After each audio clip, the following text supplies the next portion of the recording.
तो hello friends, I hope सब लोग ठीक होंगे, बढ़िया होंगे। अभी बिहार में बिहार होम गार्ड का वैकेंसी आया हुआ है। बिहार होम गार्ड का यहाँ पे दे सकते हैं। इसके बारे में बिहार में 15,000 पद आए हुए हैं। यहाँ से इसका टोटल पोस्ट देख सकते हैं जो 15,000 लिखा है यहाँ पे। ये सभी जिलावार हैं, कोटिवार, जिसमें सभी जिला का नीचे दिया गया है। हम आपको दिखाते हैं पूरी अच्छे तरह से। तो आइए इसको देखते हैं। यहाँ से देख सकते हैं कि 15,000 वैकेंसी आई हुई है। इसमें यहाँ से 15,000, इसके नीचे कौन कौन से कोटी के लिए कितना कितना आया है। पटना जिला के लिए 439 पटना के लिए, और नालंदा के लिए 78। इसी प्रकार से आप सभी धीरे धीरे नोटिफिकेशन देख लेंगे। सबसे यहाँ पे देख सकते हैं 474, बक्सर में 741, कैमूर भभुआ में 607। जो नीचे वाला पोस्ट दिख रहा है इसमें, ये महिलाओं के लिए आरक्षित है। जैसे कैमूर का अगर देखते हैं तो कैमूर में यहाँ 607 पोस्ट हैं। तो 607 पोस्ट पुरुषों और महिलाओं दोनों का मिला के हैं, यानी कुल पद हैं। और नीचे जो है वो महिलाओं के लिए आरक्षित है 206। तो इसी प्रकार से सभी जिलावार देख लेंगे। उस सभी जिले के लिए यहाँ पे प्रकाशित हो चुका है। 15,000 है वैकेंसी। सबसे लास्ट में आएंगे तो देख सकते हैं महिलाओं के लिए 5,094, और ये टोटल पोस्ट 15,000। ये पोस्ट अभी बढ़ने की संभावना है, क्योंकि अभी लगभग 15,300 पोस्ट आने को था, लेकिन सिर्फ 15,000 ही प्रकाशित हुए हैं।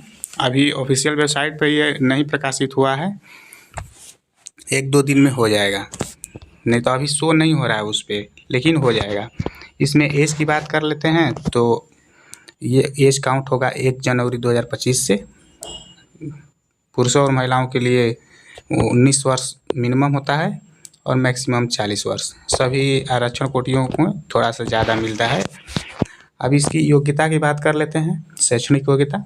तो 1 जनवरी 2025 तक अभ्यर्थियों को इंटरमीडिएट अथवा इसके समकक्ष कोई भी डिग्री होनी चाहिए। यदि आप इंटर पास हैं तो आप इस फॉर्म के भरने के लिए एलिजिबल हैं, आप फॉर्म भर सकते हैं होम गार्ड का। इसमें कोई भी एग्ज़ाम नहीं होता है, इसमें एग्ज़ाम वगैरह कुछ नहीं होगा। मात्र आपको फिजिकल होगा, जिसे शारीरिक योग्यता होनी चाहिए, और इसे शारीरिक क्षमता के अनुसार आपको जॉब दी जाती है। तो यहाँ से हम ऊपर की तरह स्क्रॉल करते हैं। इसके शारीरिक मापदंड को देख लेते हैं, क्या क्या एलिजिबिलिटी है।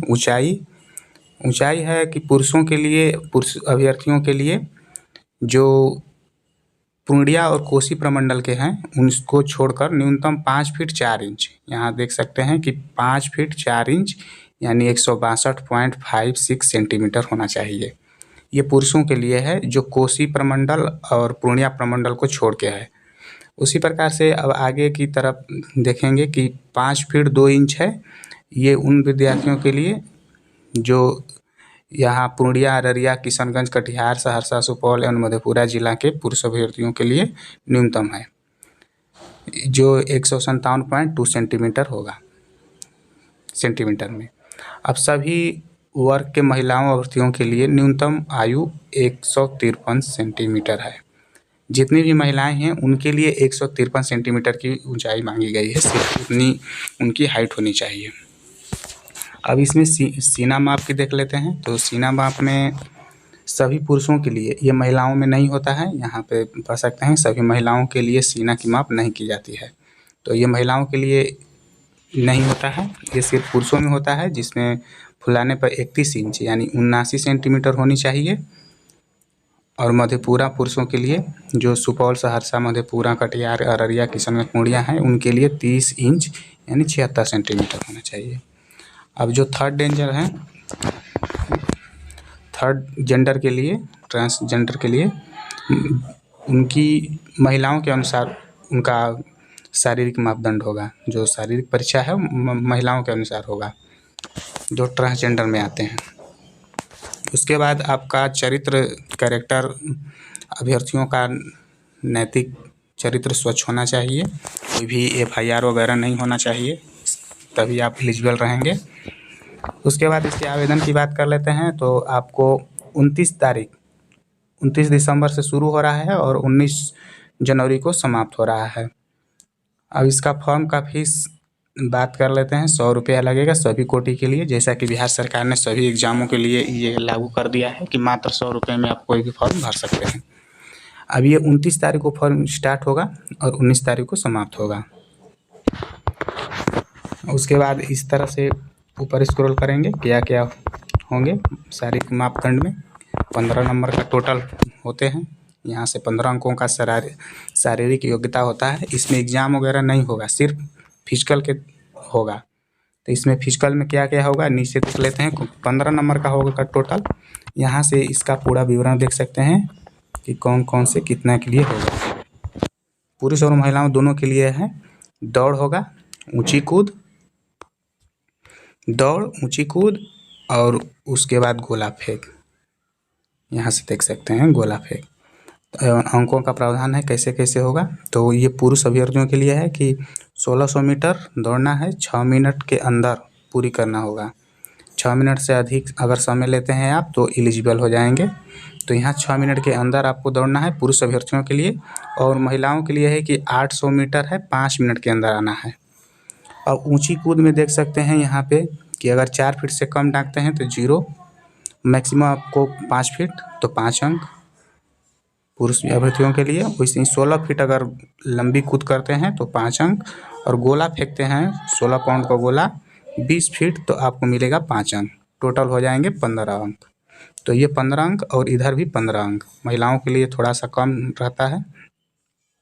इनका ऊंची कूद मैक्सिमम 4 फीट 5 अंक और मिनिमम 3 फीट। 3 फीट रहेगा तो कोई अंक नहीं मिलेगा, 3 फीट से ज़्यादा रहेगा तभी अंक मिलेंगे।